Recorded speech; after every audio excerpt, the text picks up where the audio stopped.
Hey folks, this is Vint with Dad's Gaming Addiction, and today we're going to quickly check out The Tribe Must Survive. This is a game that you can currently find on Steam for about 25 bucks or so. This is a survival base builder that is set in a Lovecraftian Stone Age setting, and based on what I've played, it's very similar to Frostpunk.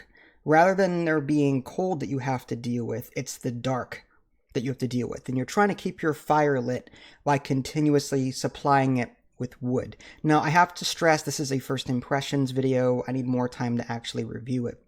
There is a new Explorer mode that just recently came out. It makes the game a bit more relaxed. I would have preferred the ability to adjust things exactly how I want them via sliders, but I'm just so happy that they included this new Explorer mode because I'm the kind of person that likes to play casually.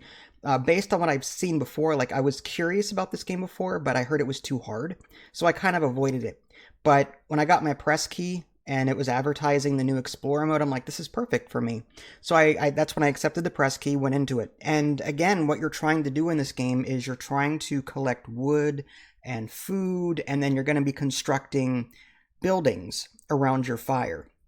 And it's also got that whole don't starve feel about it, because in Don't Starve, at night, darkness kind of envelops everything and your character gets attacked, and the only way to ward that off is to keep the fires lit. So I feel like it's like a Frostpunk Don't Starve kind of hybrid. And I'm really excited about it because I feel like there's a lot more to this game than I've currently seen up to this point. Because, yeah, you're going to be building basic stuff like wood camps and huts to house your people, and then hunter camps to get food.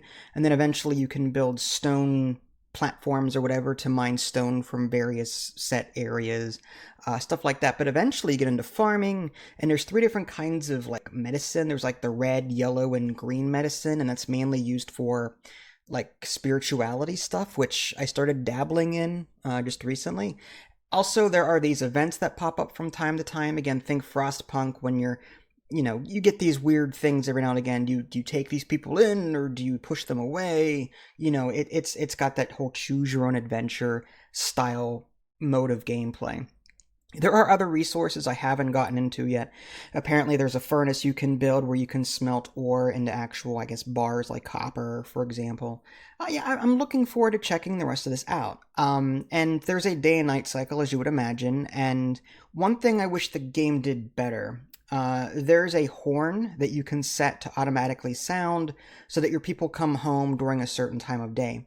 However, there's no automatic toggle for your fire. You have to toggle your fire on or off. I mean, you can keep it running during the day, and I guess it has some benefits because if your people are, if there's a person that's panicked, for example, because they've seen too much bad stuff, they'll sit around the campfire, and keeping the fire on calms them down. But like during the day, you're eating up wood, and typically you don't get attacked during the day. So like during the day, I turn my campfire off, and then at night I turn it back on. I wish there was an automatic setting to where I could, just turn the fire on or off during a set time, so I don't have to keep doing it over and over and over again. And sometimes I forget about it because I'm in the middle of something else, and then I got a message saying that something weird just happened with this person because I guess they were in the dark for too long, and now they've got a weird glint in their eye or something, or a gleam. I don't know what that's called, but weird things happen to your people if they are in the dark for too long. And I'm actually really curious to see how that manifests because I haven't seen it yet. There's also exploration in this game. You're on this hex. Think of it as like the world map is this hex-based grid, and you start off on like whatever hex you start on. But whenever you zoom out to the main map, you will be able to see other hexes that are in this fog of war kind of thing, or the shroud, and you have to send out explorations, parties, whatever, to these areas. You have to give them wood and give them food, send them out, and eventually you can build outposts and other things like that. And I have not, again, this is first impressions, I have not dabbled in that part of it yet, although I'm looking forward to it because at some point I'm going to be running out of resources here, and I would love to see what these other locations have. But yeah, you send these party members out and they will explore these other hexes. Over time, your people seem to automatically explore the hex that you're on. I don't know how to get them to do that manually. It's just something that happens over time. Now, your tribe people have fear and discontent mainly as their like main things that they're trying to combat, and you have to keep their needs up. And one thing that confuses me a little bit about this game is I've got enough food, I've got enough huts, but sometimes like I'll see that this person like hasn't fulfilled their food need, or and so like that's negatively affecting the score in some way. And I'm like, well, dude, if you're hungry, go eat because I've got food. Or if you're tired, go sleep. The only thing I have to manually trigger is the ritual thing, which satisfies their cultural need or whatever it's called, spiritual need. So yeah, that's the only thing I have to manually trigger. As far as like tech upgrades, there are building upgrades that you can get. You eventually put down this tinkering hut and you assign people to it and you just generate these points. They're like gear points. And then you just unlock new upgrades over time. And this is a grind. It's gonna take a while. It's like 50 gear just to upgrade one of the tier 1 things. And it's taken forever to get 50 just to unlock one of them.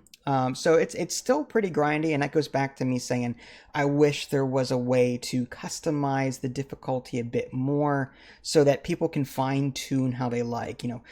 Double the amount of research, like how double the amount of research points you would typically get out of tinkering. Just the ability to do that would be great.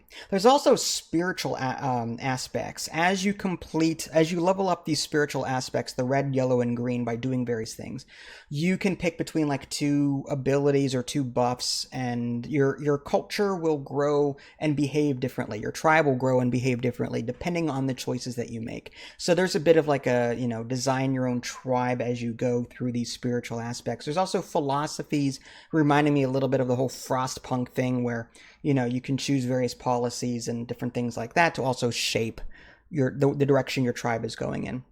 So there you go, folks. So far, first impressions are good, but keep in mind, I've only played the game for about an hour or two, and I would need a lot more playtime to actually fully review this. But for right now, this is where I'm at with it. I'm liking it, and I will come back to it. This is Vince. Thanks for watching. I'll catch you all next time. Take care.